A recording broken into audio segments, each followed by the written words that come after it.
અમદ ગજની 18 વાર સોમનાથ લૂંટ્યું તેથી હમીરસિંહ ગોહિલ લાઠીના દરબાર ગઢમાં મંગલ ગીત ગવાતા અને મૂછની માથે હાથ મૂકીને કીધું તું હવે ગજની જો મીઠ માંડે અને સોમનાથમાંથી ગજનીના મૂળિયાનો ઉખેડું તો હમીરસિંહજી ગોહિલનો કહેવા હો ઓ માથા પડ્યા ને ધડ રે લડ્યા રંગાયા કસુંબી ને રંગ જોને માથા પડ્યા ને ધડ રે લડ્યા રંગાયા કસુંબી ને રંગ જોને પાળિયા થઈને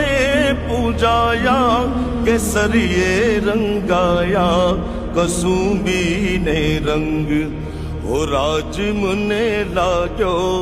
હો રાજ રાજ લાગ્યો હો રાજ મને લાગ્યો કસુંબી નો રંગ